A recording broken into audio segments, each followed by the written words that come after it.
Hello and welcome to Don's Trust Election 2024 Meet the Candidates. My name is Graham Stacey, and in this session we are meeting Sean McLaughlin. Hi Sean, please could we kick off with you telling us a bit about yourself and why we should vote for you in roughly 2 minutes, please. Yep. So thank you very much, Graham. Firstly, I'd like to thank you and Gary for organising these interviews. I think it's very helpful for democracy. It was a shame that the hustings weren't organised. As I've said in my manifesto, I've been a chartered accountant and worked in the city for 35 years. I was formerly the Don's Trust Treasurer, having volunteered for that role. Interestingly, met Eric in a car park at Kings Meadow to discuss it, and served as Treasurer and on the board for 12 years and 8 months. I've recently retired at the end of last year, and that's given me more time to attend the SGMs. And I think throughout the year, I got gradually disillusioned with how they were run. There was the first one I recall where only one person on the board spoke, and that was Michelle, for 2.5 hours, and no one else on the board seemed to have a say. And then increasingly through to the members SGM, where despite overwhelming support, both online and in the meeting for those resolutions, they were basically quashed by the chair exercising a proxy, having said he would listen to the voices in the room. So that's why I'm standing. I also believe that I've got the financial skills, I've got the time, I've got the organisational skills to assist in what is going to be a very difficult period for the club. I think that we've got the fundraising. I think we should be trying to spread that firstly, not trying to say that we've got these cliff edges. Get rid of the cliff edges now. You can probably approach 20% of the bondholders and get 80% of the value in the old-fashioned rule and get those extended. So I think I've got the skills, I've got the experience, I've got the time to help get the board to where it needs to be, and also the PLC, and make sure that is oversighted properly. Great, thank you. Okay, now we have 5 questions we're asking all candidates, and you have 2 minutes to answer each, please. Question 1. We posted a net loss of around 1.5 million in 2023, and we're reporting annual losses of around 1 or 2 million. What would be your plan to plug the club's losses? So the losses are function. The way Eric used to do the budgeting was work out what you expect your revenues to be, work out all your non-football costs, and that's the football club budget. Now, recently we've moved away from that model for reasons to try and get into the league, particularly get promoted. It's a dangerous game to play to budget for a loss, because you are relying on one-off sales. I think the key thing will be to make sure that we budget prudently. But the second thing is revenues. Back in the Kings Meadow days, we had very little scope to improve revenues. It was basically majority football related. Now we've got a very good asset, and we need to use that asset. We need to sweat that asset 364 days of the year, on this scene. We're not going to work Christmas Day. What's preventing us, in my opinion, is the contract with Elior. I don't think anyone is satisfied with the way that the bars are run, with the way that the foods they're given. I was lucky enough to be invited by Ivor into the boardroom for one of the the trophy games. And I was sitting next to Dickie, who got asked for a cup of tea and it came cold. So I think we get the contract changed, we get commercials in to sweat that, and we maximise the revenues. The next thing I think we do is that when we get a player sale, we ring fence that to fund a budget loss for the following year. So we actually use it to do that. We're not relying on the sales, but when we get them, we use that. And we know, or I know, that we've had significant revenues since the year end from player sales, including Michael Golding, with a follow-on payment. But nothing has been mentioned of that money in all the communication for Don's Trust board, just the doom and gloom of where we are. So at the moment, it's very hard because we haven't seen the results for 2023, despite me asking for the highlights at the SGM from Michelle, nor have we seen results to date. But once that, I would be looking to make sure we budget prudently, but also maximise non-football revenues. Great, thank you. Okay, question number 2. If you could change one thing about the Don's Trust, what would it be and why? Very good question. I think that there's been this, at the moment, the Don's Trust is being almost subsumed into the football club. We're getting emails that should be coming from the Don's Trust, but from the football club, which gloss over the fact that you are the owner, but you're a member, and they don't tell you what you're a member of. I think we need to strengthen the brand of the trust. I understand the need to have one common theme of communication, but I think we need to make sure that people understand that the Don's Trust is the primary board, that they should be directing the club. It should be clearly understood that it's a separate entity that looks after the fans' wishes, and make it clear in all communication that that's the case. Now, there's a general feeling, whether this is right or wrong, that really the tail is wagging a dog at the moment. That the PLC is making the major decisions and that Don's Trust is not. Whether that's true or not, I don't know, but I would like to make it absolutely clear to all members that the trust is the dominant board, that they run the football club, and that they should be proud to be members of the trust and not just a member of AFC Wimbledon. Great, thank you. Question number 3. Could you summarise your stance on fan ownership, and how do you think we can thrive under the current fan ownership model? My stance is, it's non-negotiable. I would be amenable to going to 50.01 with the protections in place, but we have the German style protections, which we don't have now. And my other major concern with this recent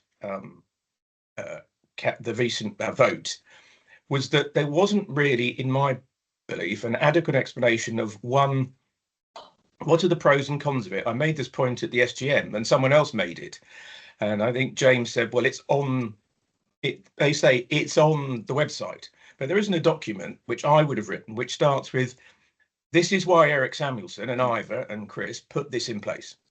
They did it for a reason, and they were very clever people, particularly Eric. But then this is the pros of going below, but this is the cons. That was never done in an unbiased way. So I would be in favour if we saw that, but also, much more importantly, to understand what the money was to be used for. We heard it's going to get us to the championship. Well, if that had been issued by a regulated body, we would have been censured for that email that came out on the 21st of August. We then told it's for a training ground. We're told it's to pay off the bonds. There's no clarity as to why we're being asked to do it. So I think, coming back, and then your second part of your question very briefly, to make it prosperous, I think we will have to accept that the model may have its limitations, but I hope not. But we need to look at what Wimbledon achieved in the old days. Sam Aman put no money into this club. He would basically budget a loss and then sell a player every year.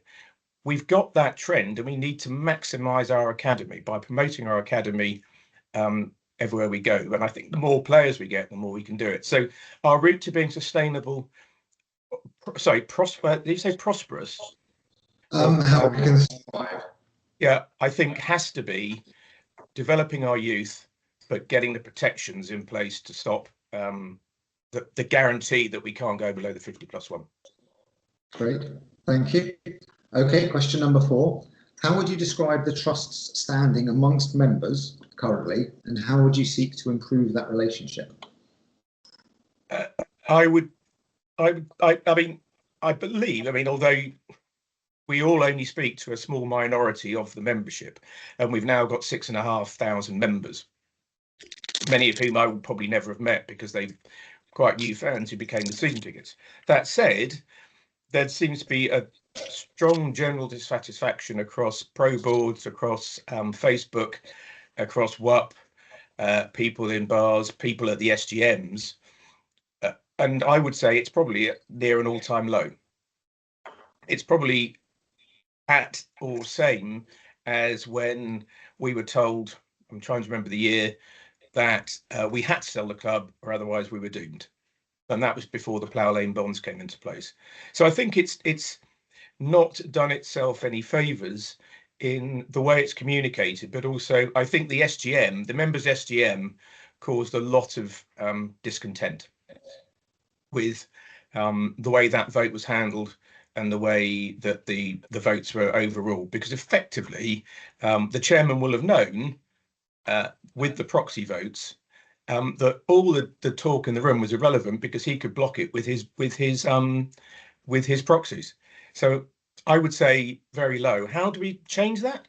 I think we need to genuinely communicate with the fans better. I think we need to explain things better.